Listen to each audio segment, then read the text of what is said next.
Alright, so here you have it, guys. It's the Guardian Druid, one of the newer specs that they came out with in Warlords of Draenor. They gave him the 4th spec instead of it just being feral.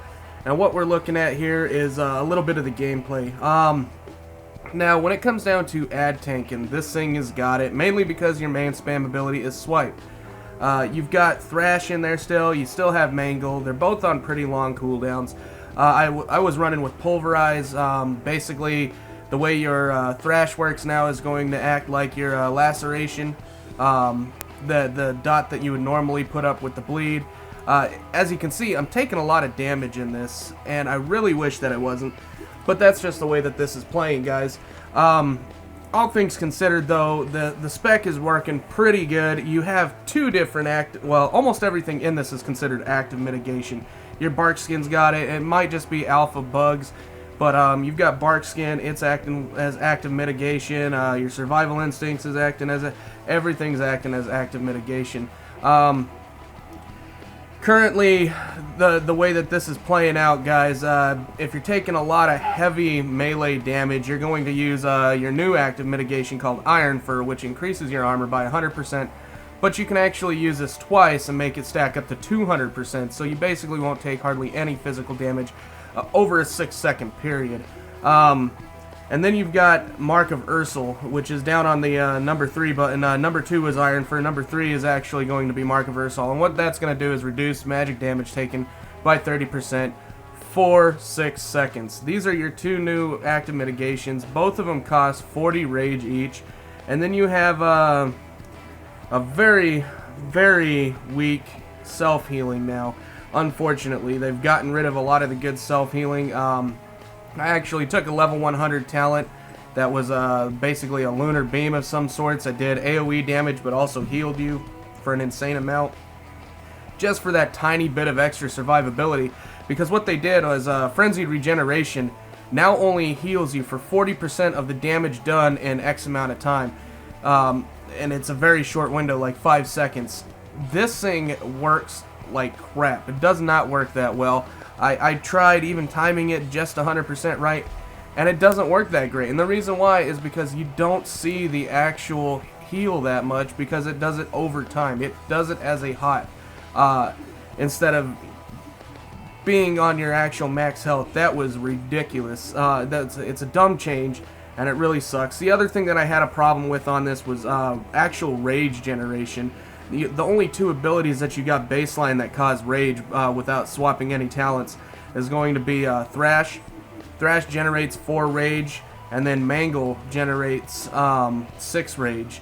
And it's a real slow process, guys. There's just not enough rage generation. The other thing that I noticed that was a little off was I don't think the artifact weapon's working 100%. It's supposed to end up reducing. Basically, from what it says, 100 million% is what the tooltip says of damage, and it's supposed to reflect it back at the target. So I don't know if that is working. I've used it. I still noticed I was taking a shit ton of damage, and I didn't notice I was doing anything extra to them. So maybe it's just an alpha bug that's going on that's not working that well. I didn't see to where this thing was doing anything good at all. As for the mitigation side, though, guys, there's a real fun gameplay in there of knowing, okay, I'm going to take magic damage next. If you know what's coming up, you can end up using Mark of Ursel, and you can reduce that by 30%. That's awesome. Then you've also got Iron Fur, which, if you know you're getting ready to take a big melee hit, you can end up using that. And again, it'll stack up twice. It'll do 100% the first time, and you can hit it again, and it'll do 200% over 6 seconds. The time adjustment is also added in also, guys, so just remember that. But it does play, let's say you end up doing 2 seconds into it, well, you're up for 4 seconds, you'll have that 200% that'll drop back down to 100%. So just keep that in mind. If you're looking for that solid 200 over and over, you'll have to just smack that button twice real quick. But at 40 rage, it's really hard. You have to keep your rage pooled a lot with this spec. The self-healing, again, it is real low. The gameplay feels a little bit on the boring side because you don't have that rage to end up keeping it up. And then you're basically the way I set it up with pulverize is I was building up to the 2 stacks of thrash and then using pulverize because it adds a 15% damage reduction to you. So that's just something else that you might want to end up playing with. I also went with Ursoc's incarnation, Ursoc, you know, our normal incarnation that we have on live, and it basically makes it to where your attack abilities are free. So I was able to generate more rage that way every 3 minutes, just to make sure that I had enough built up so I could pool it and use my active mitigations. Without that, I was feeling pretty screwed, guys. Not a lot that I could really end up doing except for going over the base, and I felt like it wasn't really as controlled as it could have been. It felt like your main deal was just getting punched in the face. You weren't really working with your active mitigations unless it was timed 100% correctly.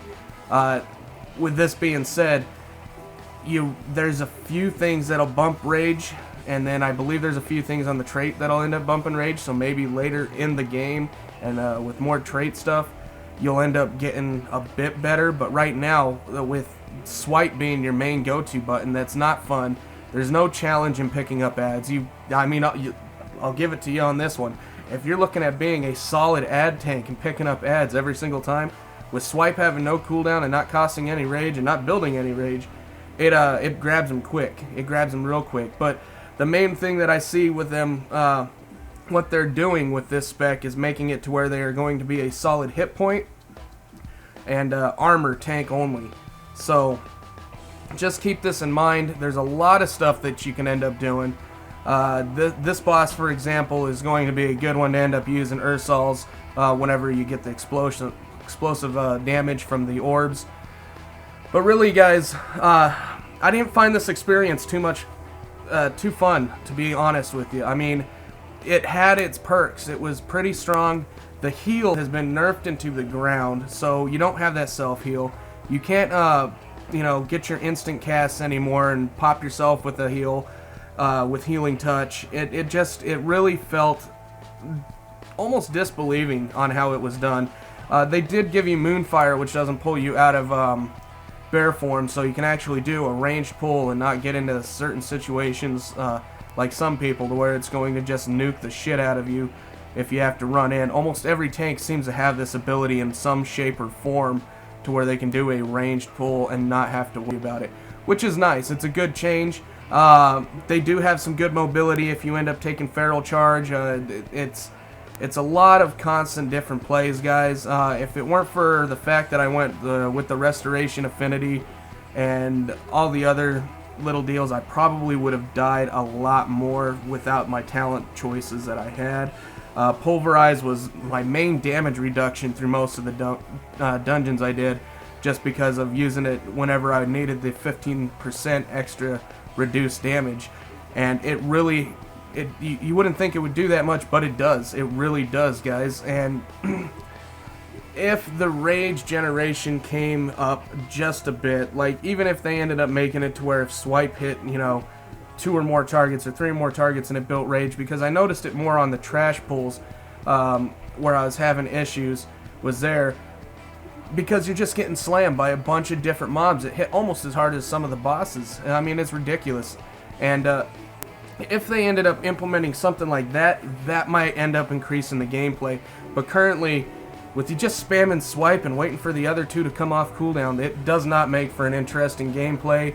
Very slow rage generation. I've got this sped up, and I mean, you can watch the rage bar, and it barely moves.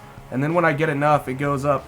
But all in all, it is a decent tank. I'm not rating it very high. It wasn't that fun to play either, guys. Just because of it was constantly just waiting for the next ability to come up, and you're sitting here sweating bullets wondering if you're going to have enough rage.